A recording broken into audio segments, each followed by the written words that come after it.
जय Hind. Good morning प्यारे बच्चों। आज अपन विज्ञान का 5वां पाठ अम्ल, क्षारक और लवण पढ़ेंगे। तो प्यारे बच्चों, अध्याय का नाम देखो आप,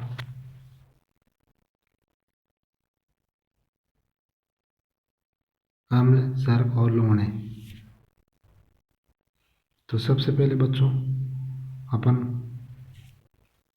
अम्ल किसे कहते हैं इस पर बात करेंगे, अम्ल पर। उसके बाद में प्यारे बच्चों क्षारक किसे कहते हैं इस पर बात करेंगे। उसके बाद बच्चों क्षारक के बाद में लवण किसे कहते हैं इस पर बात करेंगे। तो हमारा पहला टॉपिक होगा अम्ल। अम्ल जो पदार्थ स्वाद में खट्टे होते हैं उन्हें अम्ल कहते हैं। जो पदार्थ स्वाद में खट्टे होते हैं उन्हें अम्ल कहते हैं। जैसे उदाहरण के लिए नींबू, इमली। फिर दूसरा टॉपिक है क्षारक। ये देखो बच्चों, क्षारक यानी वे पदार्थ जो स्वाद में कड़वे होते हैं और स्पर्श करने पर साबुन जैसे सिकने लगते हैं, उसे क्षारक कहते हैं। जैसे खाने का सोडा, सोने का पानी इत्यादि। प्यारे बच्चों, उसके बाद में लवण। ये लवण बच्चों, लवण अम्ल और क्षारक के बीच में जब अभिक्रिया कराई जाती है तो लवण का निर्माण होता है। उदाहरण के लिए नमक, NaCl, इसका रासायनिक नाम है NaCl, सोडियम क्लोराइड। इसको नमक कहते हैं, लवण को। तो बच्चों, अम्ल और क्षारक के बीच में जब अभिक्रिया कराई जाती है तो लवण का निर्माण होता है, नमक का निर्माण होता है। अम्ल जैसे तनु हाइड्रोक्लोरिक अम्ल और क्षारक जैसे सोडियम बाइकार्बोनेट के बीच में अगर अभिक्रिया कराई जाती है तो लवण NaCl का निर्माण होता है, नमक का निर्माण होता है। तो प्यारे बच्चों, अपन इस अध्याय को पढ़ते हैं। बच्चों, आपने दैनिक जीवन में नींबू, इमली, नमक, शक्कर, सिरके अनेक पदार्थों का उपयोग करते हैं आप। तो प्यारे बच्चों, इन सब का स्वाद समान होता है? यानी नींबू, इमली, नमक, शक्कर, इन सभी पदार्थों का स्वाद समान होता है? नहीं।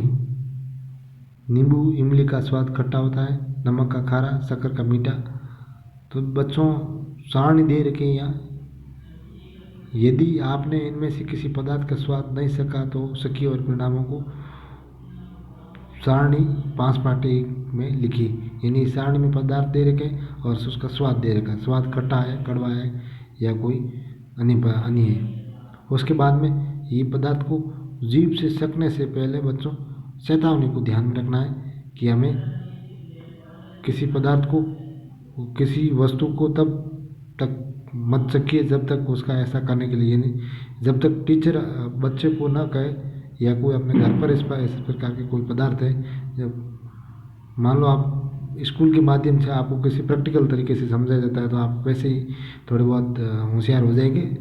तो बच्चों, सीधी जीभ से नहीं चखना चाहिए, साथ ही हाथ से भी स्पर्श नहीं करना चाहिए, क्योंकि ये बिना प्रैक्टिकल तरीके, बिना परीक्षण किए अगर हम मुंह, जीभ से या हाथ से छूने पर ये हमें हानि पहुँच सकते हैं।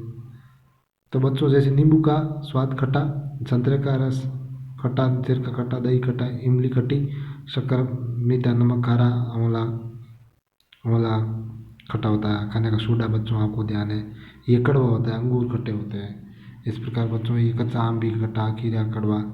तो सबसे पहले बच्चों, पदार्थों का स्वाद आपको ध्यान है कि 4 प्रकार का होता है किसी पदार्थ का। जैसे सभी पदार्थों का अलग अलग स्वाद होता है। किसी पदार्थ का खट्टा होता है, किसी पदार्थ का कड़वा, किसी का मीठा, किसी पदार्थ का नमकीन होता है।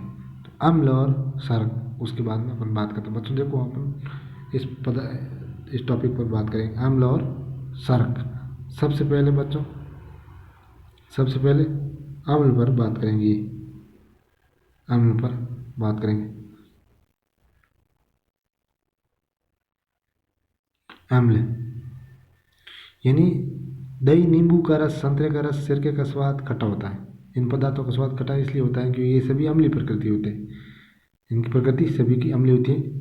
और साथ में जो अम्ल शब्द की जो उत्पत्ति है लैटिन एशिया से हुई है। इसका अर्थ है खट्टा। अम्ल का अर्थ होता है खट्टा। यानी इन पदार्थों में पाए जाने वाले प्राकृतिक अम्ल होते हैं। यानी इसमें जो भी ये अम्ल होता है, जैसे नींबू का रस हो, चाहे सिरका का, ये सब इसमें कौन सा प्राकृतिक अम्ल है। उसके बाद में बच्चों सार्क की बात करते हैं। ये देखो सार्क, सार्क है। तो प्यारे बच्चों, खाने का सोडा जिसे बेकिंग सोडा कहते हैं, क्या इनका भी स्वाद खट्टा होता है? नहीं, क्योंकि खाने के सोडे का स्वाद खट्टा नहीं होता है। कैसा होता है आप बताइए? तो इसका स्वाद खट्टा नहीं है, जिसका मतलब है कि इसमें अम्ल नहीं है। यानी खाने का सोडा खट्टा नहीं है, इसका मतलब इसमें अम्ल नहीं है। और साथ में इसका स्वाद कड़वा है। यदि आपने इसकी विलीन को अपनी अंगुलियों के बीच रगड़ दें तो साबुन से, यानी सार्क कैसे कहते हैं? जो पदार्थ स्वाद में कड़वे होते हैं और अंगुलियों के बीच में रगड़ने पर साबुन जैसे सिकने लगते हैं, उसे सार्क कहते हैं। इन पदार्थों की जो प्रकृति है वो सार्कीय कहलाती है। तो बच्चों यहाँ तक ही पढ़ते हैं अम्ल और सार्क। धन्यवाद।